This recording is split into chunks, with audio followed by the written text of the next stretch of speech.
শতভিসা education YouTube চ্যানেলে তোমাদের প্রত্যেককে স্বাগত। মূলত যে বিষয়টা খুব চর্চিত এবং অনেকে জিজ্ঞাসা করছো, সেই বিষয়টা নিয়ে আজকে আলোচনা। মূলত WBSLST অর্থাৎ টিচিং যে রিক্রুটমেন্ট 9-10 এবং 11-12 ক্ষেত্রে, সেই 9-10 এবং 11-12 রিক্রুটমেন্ট প্রসেসের ক্ষেত্রে যে বিষয়টা বর্তমানে জরুরি সেটা হচ্ছে 2016 সালের ওএমআর সিট যেটা সিবিআইয়ের কাছ থেকে পাওয়া গেছে, অর্থাৎ সেই দেওয়া তথ্য অনুযায়ী যে ওএমআর সিট প্রকাশ করা হয়েছে, তারপরে কিন্তু একটা বিষয় খুব চর্চিত, সেটা হচ্ছে যারা এই মুহূর্তে ফ্রেশার হিসাবে চাকরি পেয়ে গেছেন 11-12 কাউন্সিলিংয়ে সম্পন্ন করেছেন বা কাউন্সিলিংয়ে যাবেন, তাদের মধ্যে কিন্তু একটা ভীতি সঞ্চার হচ্ছে বা একটা সমস্যা তৈরি হচ্ছে। সেই জায়গায় আজকে আমরা আলোচনা করব এই ওএমআর সিট প্রকাশ হওয়ার সাথে সাথে কোন কোন বিষয় হতে চলেছে। তোমাদের আমি বহু পূর্বে বলেছিলাম যে সরকার পরিবর্তনের সাথে সাথে অন্য কোনো পরীক্ষার কোনো সমস্যা না হলেও এসএলএসটির ক্ষেত্রে কিন্তু একটা ব্যাপক পরিবর্তন আসতে পারে। সেই জায়গায় আমরা প্রথমেই দেখেছি ওএমআর সিট পাবলিশ হয়েছে। এরপরে যেটা আমরা দেখব যে এই যে পরীক্ষার সঙ্গে কারা কারা যুক্ত। 1 নম্বর হচ্ছে ইন সার্ভিস টিচার, যারা 2016 সালে চাকরি পেয়েছিলেন। 2016 সালের ওই যে প্যানেল যেখানে ওয়েটিং লিস্টে অনেকে আছেন বা যারা ওয়েটিং লিস্টেও থাকতে পারেননি, অর্থাৎ ইন্টারভিউ ডেমনস্ট্রেশনের চান্স পাননি, সেই সমস্ত ক্যান্ডিডেট আছেন, এই একটা ক্যাটাগরি। 3 নম্বর হচ্ছে যারা এই মুহূর্তে ফ্রেশার্স হিসাবে এই যে 25-এর রিক্রুটমেন্ট প্রসেস সেখানে চাকরি পেয়েছেন বা পাবেন। 11-12 ক্ষেত্রে বলছি, 9-10 ক্ষেত্রে যেহেতু এখনও প্যানেল প্রকাশ হয়নি।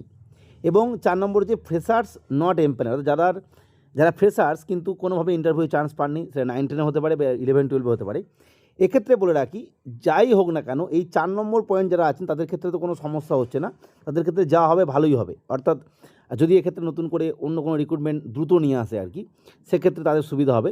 যাই হোক, ইন সার্ভিস টিচার যারা রয়েছেন, যারা ওই সময়ে নতুন রিক্রুটমেন্ট প্রসেসের মধ্যে এসে সেই সময় তো কোয়ালিফাই করতে পারেনি, তাদের ক্ষেত্রেও কোনো খারাপ কিছু হবে না। তারা প্রত্যেকেই নিজের যোগ্যতায় যে চাকরি পেয়েছেন সেটা ফিরে পাচ্ছেন, এটা নিশ্চিত হয়ে গেছে।